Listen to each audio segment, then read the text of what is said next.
Hello everyone, welcome to the course on Electrical and Electronics Engineering Laboratory EE355.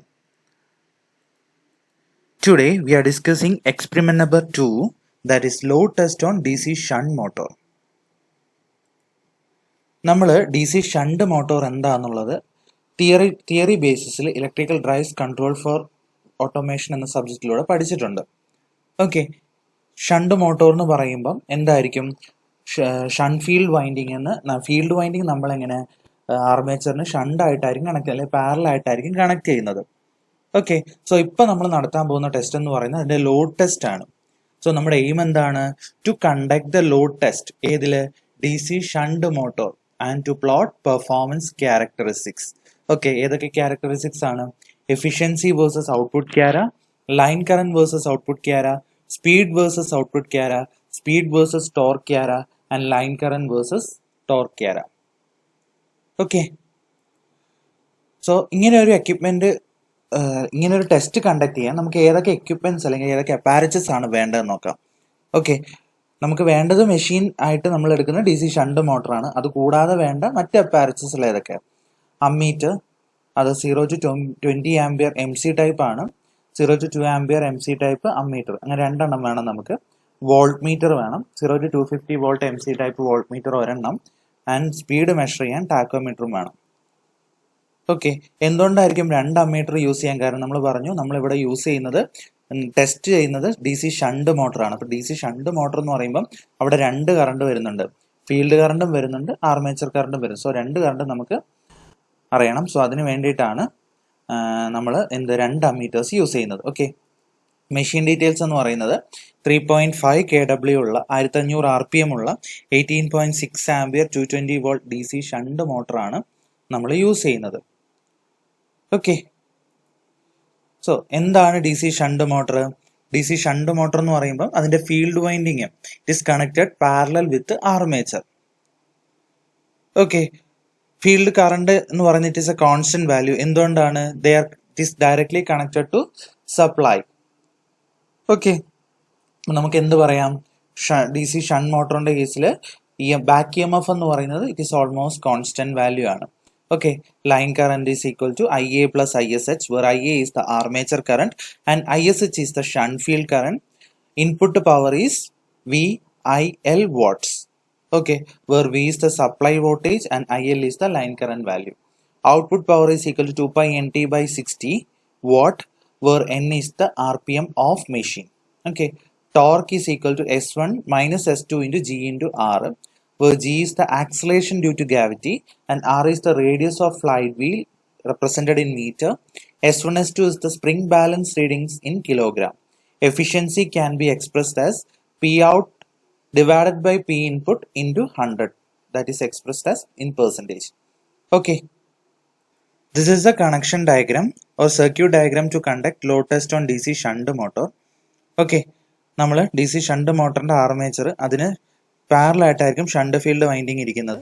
Okay, അതിൽ shunt current measure ചെയ്യാനായിട്ട് നമ്മൾ എന്ത് ചെയ്തു? അവിടെ ഒരു അമ്മീറ്റർ കണക്ട് ചെയ്തു. ഓക്കെ, അത് 0 to 2 ആംപിയർ അമ്മീറ്റർ ആയിരിക്കും. ഓക്കെ, ഇവിടെ നമ്മൾ 3 പോയിന്റ് സ്റ്റാർട്ടറായി യൂസ് ചെയ്യുന്നത്. സീരീസ് മോട്ടറിന്റെ കേസ് നമ്മൾ ഉപയോഗിച്ച 2 പോയിന്റ് സ്റ്റാർട്ടർ ആയിരുന്നു. ഇവിടെ നമ്മൾ യൂസ് ചെയ്യുന്ന 3 പോയിന്റ് സ്റ്റാർട്ടർ ആണ്. ഓക്കെ, ഇതിലേക്ക് വേരി ചെയ്യാൻ വേണ്ടിയിട്ട് സ്പീഡും നമ്മുടെ പാരാമീറ്റേഴ്സ് വേരി ചെയ്യാൻ നമ്മൾ എന്ത് ചെയ്തു? ഇവിടെ ഒരു റിയോസ്റ്റാറ്റ് ഇട്ട് കൊടുത്തു. ഓക്കെ, ഇതിലൂടെ പോകുന്ന കറണ്ട് മെഷർ ചെയ്യാൻ ഇവിടെ ഒരു 0 to 2 ആംപിയർ MC അമ്മീറ്റർ ഇട്ട് കൊടുത്തു. ഇതാണ് ലോഡ് എന്ന് പറയുന്നത്.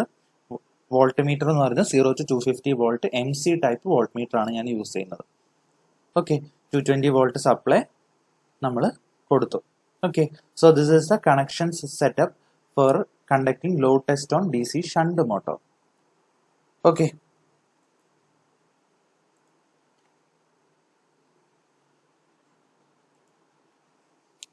ഇനി ഇങ്ങനെ ഒരു ടെസ്റ്റ് കണ്ടക്ട് ചെയ്ത് കഴിഞ്ഞിട്ട് we have to note some values. Okay, നമ്മൾ കുറെ റീഡിങ്സ് നോട്ട് ചെയ്യേണ്ടി വരും.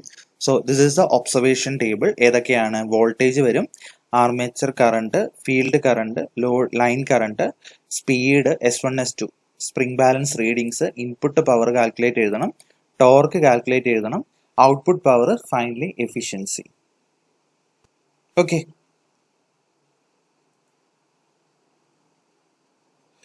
അപ്പം ഇങ്ങനെ ഒരു സെറ്റപ്പ് ചെയ്ത് കഴിഞ്ഞാൽ നമ്മൾ എന്ത് ചെയ്യണം? നമുക്ക് ടെസ്റ്റ് കണ്ടക്ട് ചെയ്യണമെങ്കിൽ we have to know about the procedures.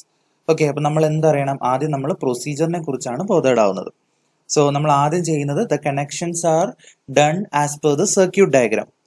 Okay, supply നമ്മൾ കൊടുക്കുന്നതിന് മുന്നേ okay motor field rheostat okay it is kept in minimum position. അത് മിനിമം പൊസിഷനിൽ കെപ്റ്റ് ചെയ്ത് വെച്ചു. ഓക്കെ, സോ സപ്ലൈ കൊടുത്തു, എന്നിട്ട് എന്ത് ചെയ്തു? ഫീൽഡ് റിയോസ്റ്റാറ്റ് വേരി ചെയ്തു. ഓക്കെ, എവിടം വരെ? മോട്ടോർ റേറ്റഡ് സ്പീഡ് അച്ചീവ് ചെയ്യുന്ന വരെ ഞാൻ എന്ത് ചെയ്തു?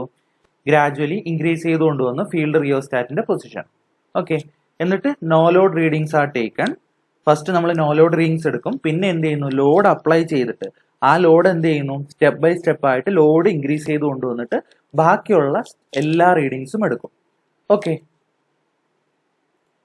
അങ്ങനെ സ്റ്റെപ്പ് ബൈ സ്റ്റെപ്പ് ആയിട്ട് ഒരു സീരീസ് ഓഫ് 9 റീഡിങ്സ് നമ്മൾ എടുക്കുന്നു. Corresponding volt meter, ammeter, field current, armature current, field current, speed, S1 S2 തന്നെയാണ് ഇവിടെ W1 W2 ആയിട്ട് മാർക്ക് ചെയ്തിരിക്കുന്നത്.